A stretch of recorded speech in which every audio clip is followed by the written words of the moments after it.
2025, one of the worst years in my whole goddamn life. But there's one thing I did that I will never regret, and it was not getting engaged to my girl. It was buying PlayStation Plus. Now normally I'm not even the type to scroll through those libraries for long, because half the time it's just games you swear you'll try one day and then never open again. But as I'm scrolling through the catalog, something suddenly catches my eye. A game called Paradise Killer. Now for context, I'm basically a recovering vaporwave addict.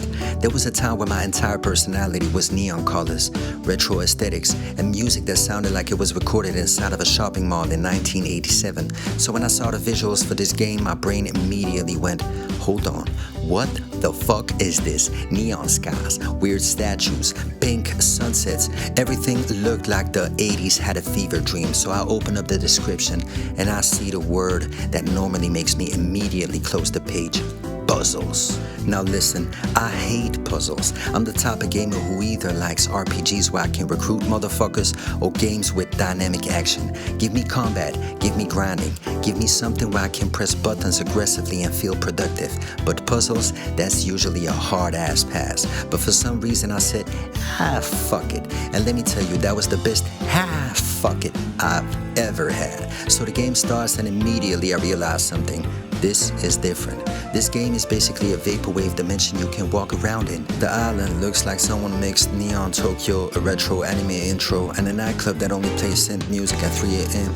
And the music, oh my goodness, the music. The soundtrack in this game is absolutely ridiculous. Every track sounds like it was handcrafted by someone who studied the ancient art of vaporwave. I'm talking synths everywhere, dreamy melodies, the kind of music that makes you feel like you're walking through a nostalgic memory that never happened. There were moments where I wasn't even playing the game. I was just walking around the island, listening to the music like I was on vacation in some weird neon afterlife. And I hope that if I ever get to paradise, it actually looks like this. Now, eventually you realize what the game is actually about. There's been a murder, and your job is to investigate the island and figure out what really happened, which means talking to suspects, exploring the map, and collecting clues. And here's where the funny part happens. Because remember earlier when I said I hate puzzles? Yup. So instead of immediately trying to solve the mystery, I spent a ridiculous amount of time just vibing on the island, running around, listening to the music, climbing random structures. At some point, I probably looked less like a detective and more like a tourist in a cosmic nightclub island. Meanwhile, the murder investigation is sitting there like, hey, whenever you're ready. But slowly the clues start stacking up. You start learning about the characters, and this is where the story starts getting interesting, because every single suspect is weird. Not normal weird, I'm talking about cosmic anime cult weird. You got immortal beings, strange gods, characters with names that sound like they came from a heavy metal album. And the deeper you dig, the more the mystery starts making sense, until eventually the game throws you into the final court trial. And this is where everything comes together. All the clues, all the conversations, all the exploring you did earlier. Now you have to present the evidence and build the case yourself. And the craziest part is, the game actually lets you be wrong.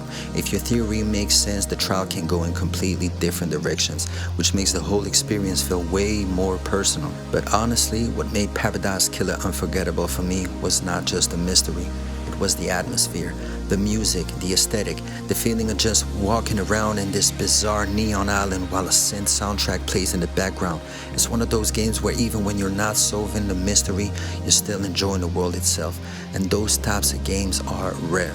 So yeah, I randomly bought PlayStation Plus, randomly scrolled through the catalog, randomly clicked on a game called Paradise Killer, and somehow ended up discovering one of the most unique experiences I've had in years.